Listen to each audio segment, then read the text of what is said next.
મિત્રો, જો તમને આ વાર્તા અને એના પાછળ છુપાયેલો સાચો સામાજિક સંદેશ ગમતો હોય તો આ ચેનલને સબસ્ક્રાઈબ જરૂર કરજો, વિડીયોને લાઈક કરજો, તમારા સ્વયનો સાથે શેર કરજો અને આ જ રીતે તમારો કિંમતી સપોર્ટ આપતા રહેજો. પ્રેમ કે વેપાર? ગણતરીઓના બોજ તળે દબાયેલું બાળપણ. એક સમય હતો જ્યારે ગામડાના એ શાંત, લીલાછમ અને હરિયાળા વાતાવરણમાં એક નાનું પણ ખૂબ જ સુંદર ઘર આવેલું હતું. એ ઘરના આંગણામાં દરરોજ સવારે પક્ષીઓનો કલરવ થતો, તુલસીનો ક્યારે મનોહર લાગતો અને ઘરમાં ખુશીઓ તેમજ નવા આશાઓ, સપનાઓના વાવેતર થતા હતા.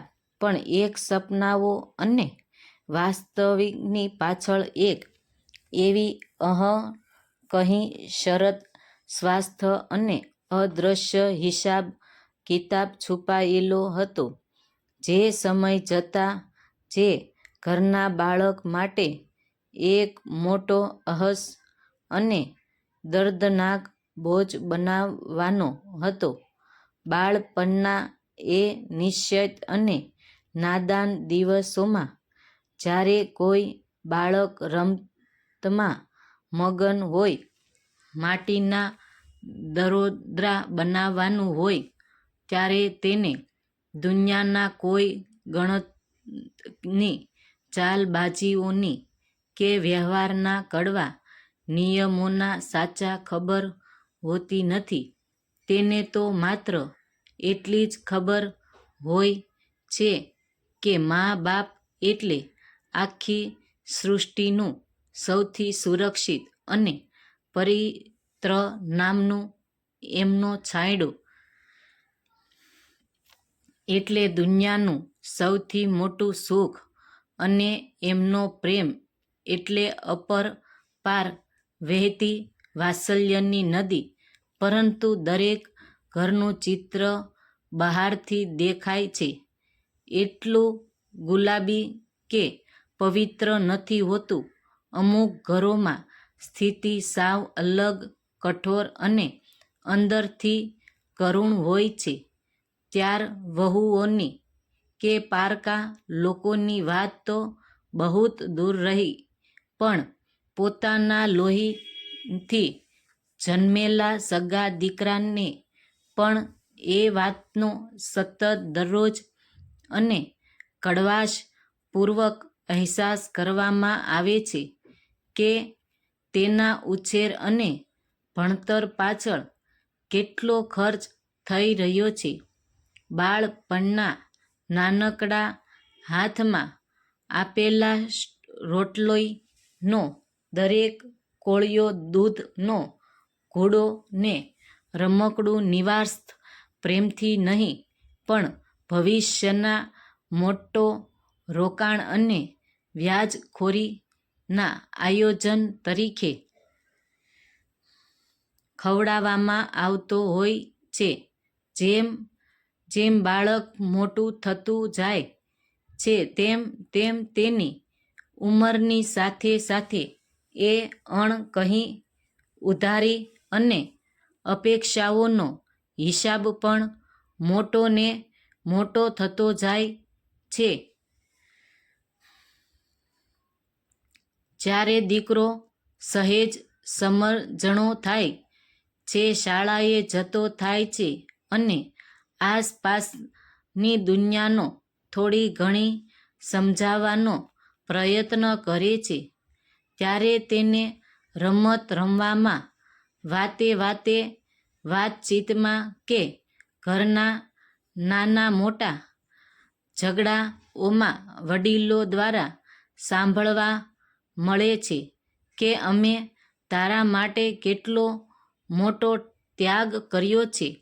તારા ભણતર અને ફી પાછળ કેટલા રૂપિયા વાપર્યા છે, તારા કપડાં લત્તા દવાઓ ખાવા પીવા પાછળ કેટલું દેવું કર્યું છે અને તને આ રસ્તે પહોંચાડવા માટે અમે અમારી કેટલી ખુશીઓ અને ઈચ્છાઓ કચડી નાખી છે. આ કડવી વાતો સાંભળીને એ માસૂમ બાળકનું કાળજું અંદરથી ધ્રુજી ઉઠે છે. પણ શું એ બાળક ક્યારેય આ દુનિયામાં આવતા પહેલાં સામે ચાલીને જન્મ માગ્યો હતો? શું તેણે ક્યારેય મા બાપ સમક્ષ અરજી કરી હતી કે મને આ દુનિયામાં લાવો અને મારા પર આટલો ઉપકાર કરો? વાસ્તવિકતા તો એ જ હતી કે તેને આ દુનિયામાં નિસ્વાર્થ પ્રેમ આપવા માટે નહીં પણ માત્ર એટલા માટે લાવવામાં આવ્યો હતો જેથી તે મોટો થઈને ઘરડા વયની એક મજબૂત, કમાઉ અને સહારો આપતી લાકડી બની શકે, એક એવી ફિકર ડિપોઝિટ બની શકે જે સમય આવતા વ્યાજ સાથે મોટું વળતર આપો. બાળકના માસૂમ અને નાજુક મન પર ધીમે ધીમે આ હિસાબ કિતાબની, કડવા ઉપકારોની અને આશા અપેક્ષાઓની ભારે સાંકળો વીંટળાવા લાગે છે, જે તેને મોકળા મને શ્વાસ પણ લેવા દેતી નથી. જેમ જેમ સમયનો અવિરત વહેણ આગળ વધતો ગયો, દિવસો મહિનાઓમાં અને મહિનાઓ વર્ષોમાં બદલાતા ગયા, તેમ તેમ દીકરો પણ પોતાના યુવાનીની ઉંમરમાં પ્રવેશ્યો. તેણે પણ બીજા યુવાનોની જેમ પોતાના ભવિષ્યના કેટલા નાના મોટા સ્વતંત્ર સપનાઓ જોવાનું શરૂ કર્યું. તેણે વિચાર્યું કે પોતે ખૂબ જ મહેનત કરીને, ભાગી ગણીને પોતાની રીતે જિંદગી જીવશે, પોતાની પસંદગીનું કરિયર બનાવશે, પોતાના ગમતા ક્ષેત્રમાં આગળ વણીને સમાજમાં પોતાનું એક આગવું નામ બનાવશે અને પોતાની નાની નાની ખુશીઓ શોધશે.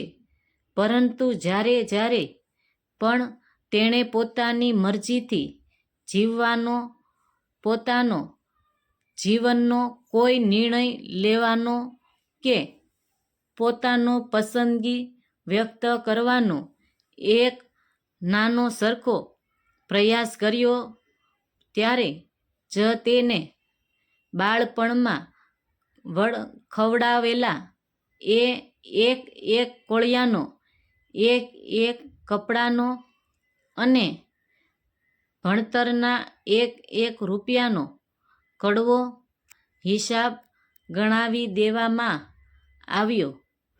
તેને તીખા અને અપમાનજ શબ્દોમાં કહેવામાં આવ્યું કે અમે તને જન્મ આપ્યો, તને રાત દિવસ એક કરીને ઉછેરીને મોટો કર્યો, ખવડાવ્યું, પીવડાવ્યું, ભણાવ્યો અને ગણાવ્યો, અને આજે તને આટલો કાબિલ અને પગભર બનાવ્યો. અને તું આજે અમારી સામે ઊભો રહીને બોલે છે, તું તારી પોતાની મરજી ચલાવવા માગે છે, તું સાવ અહસાન ફરામોશ છે. આ એવી વિશેલા શબ્દો હતા જે કોઈ પણ સંવેદ સંવેદનશીલ અને સંસ્કારી સત્તાના આત્માને કાયમ માટે તોડી નાખવા માટે કાફી હતા. આખી જિંદગી એ દીકરો પોતાના જ ઘરમાં એક અજાણ્યા ગુનેગાર કે અપરાધીની જેમ જીવતો રહ્યો. તેને સતત એવું લાગ્યું કરતું કે કોઈ મોટા અને ક્યારેય ન ચૂકવી શકાય તેવા દેખાવા ડૂબેલા તે છે તેનું વ્યાજ પણ તો આખી જિંદગી ભરી શકશે નહીં. જ્યારે તો થોડો ખુશ થવાની, મિત્રો સાથે હસવાની કે પોતાના માટે થોડો સમય ફાળવવાની કોશિશ કરતો ત્યારે આ વણલખ્યા ઉપકારોનો અને ત્યાગનો બોજ તેને અંદરથી માનસિક રીતે તોડી નાખતો અને જમીન પર પછાડી દેતો. પવિત્ર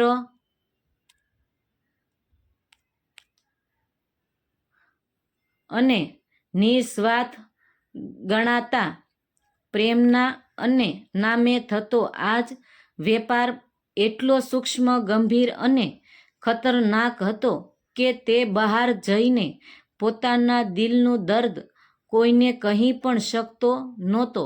જો તે બહાર જઈને કોઈને આ વાત કહેવા જાય તો ઉલટાનો આ ક્રૂર સમાજ તેને જ સંસ્કારી, સ્વાર્થી અને કુપુત્ર ગણાવતા.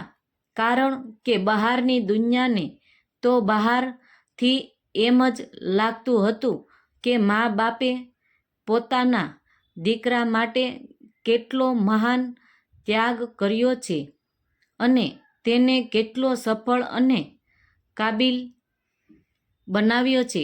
પણ એ ચાર દિવાલો અંદર કડવી અને ભયાનક વાસ્તવિકતા એ હતી કે એ દીકરો દરરોજ ઘૂંટાઈને પોતાના આત્મસન્માન, સપનાઓ અને ઈર્ષાઓની બલિ આપીને જીવતો હતો. સંબંધોમાં જ્યારે સાચો પ્રેમ, હૂંફ અને સમર્પણની જગ્યાએ ગણતરીઓ, અપેક્ષાઓ, શરતો અને વ્યાજખોરી જેવો હિસાબ કિતાબ આવી જાય છે ત્યારે એ ઘર પછી ઘર કે પરિવાર નથી રહેતું, પરંતુ એક વ્યાજખોરીની ઓફિસ કે પબ્લિક હિસાબી કચેરી બની જાય છે. મા બાપનો પ્રેમ તો સૂરજના નવશેરા તડકાકે વહેતી નદીઓના નિર્મળ પાણી જેવો અવિરત અને નિસ્વાર્થ હોવા જોઈએ, જે કોઈ પણ બળતણની કે સ્વાર્થની આશા વગર સતત વહેતો રહે. પણ જે ઘરમાં પ્રેમને પણ એક વેપાર બનાવી દેવામાં આવે છે, જ્યાં બાળકના મુખમાં મૂકેલા દરેક કોળિયાની અને ભણાવેલા દરેક અક્ષરની કિંમત વસૂલવામાં આવે છે, ત્યાં સંતાનો ક્યારેય મોકળા મને કે ખુશીથી જિંદગી જીવી શકતા નથી.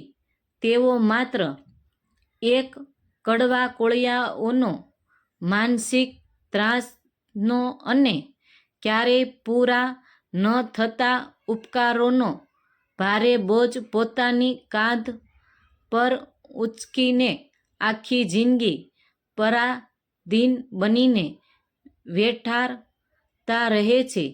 એ દીકરાની આખી જિંદગી એ જ ગણતરીઓ, અફસોસ અને માનસિક અપરાધ ભાવમાં પૂરી થઈ ગઈ કે તેણે કેટલું મેળવ્યું અને હજુ કેટલું ચૂકવવાનું બાકી રહી ગયું છે.